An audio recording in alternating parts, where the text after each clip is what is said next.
নমস্কার, সবাই কেমন আছেন? আবার একটি নতুন ব্লগে আপনাদের সকলকে স্বাগত। কাল থেকে অনেকেই কমেন্ট করছেন এই জায়গাটা কোথায়? আসলে এই জায়গাটা হলো কুমারপুর ওঙ্কারনাথের আশ্রম। এটা নতুন হয়েছে, এই ২ সপ্তাহ মতো আগে উদ্বোধন হয়েছে। আর ছুটির দিন দেখে আমি চলে গেলাম এটা দর্শন করতে।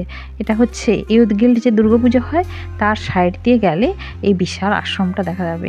খুব বড় করেছে আশ্রমটা। আশ্রমটায় গিয়ে এত নিরিবিলি পরিবেশ আর এত মনোরম শান্ত পরিবেশ, মানে মন প্রাণ সবই জুড়িয়ে যায়।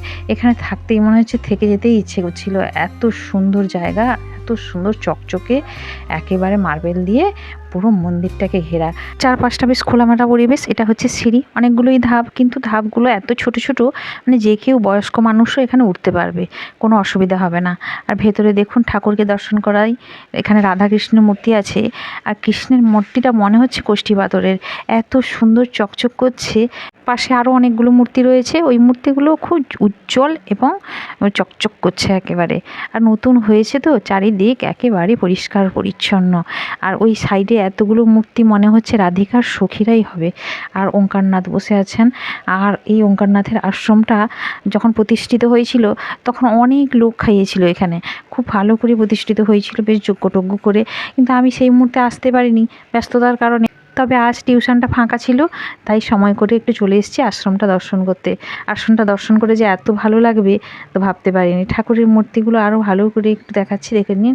ঠাকুরের মূর্তিগুলো এত ভালো লাগছে কি বলবো, বারবার দেখতে ইচ্ছা করছে, বারবার দর্শন করি যেন মন ভরছে না।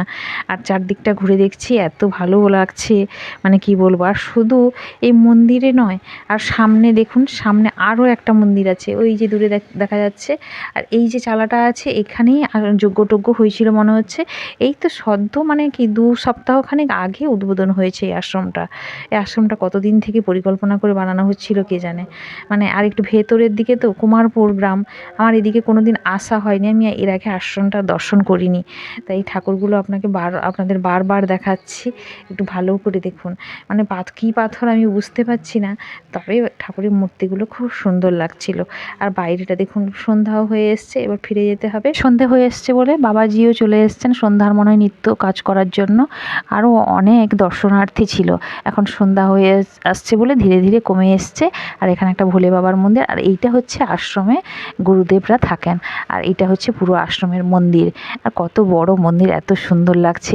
আপনারা পারলে একবার গিয়ে দর্শন করে আসবেন। যাকগে, আজকের মতো ব্লগটা এখানেই শেষ করছি। ভালো থাকবেন, সুস্থ থাকবেন। আপনাদের সবার প্রশ্নের উত্তর দিলাম। এই আশ্রমটা হচ্ছে, আবার একবার বলি, ইয়ুথ গিল্ড ক্লাবের পাশের রাস্তা দিয়ে গেলে, সামান্য একটু গেলেই ডান দিকে এই আশ্রমটা দেখতে পাবেন।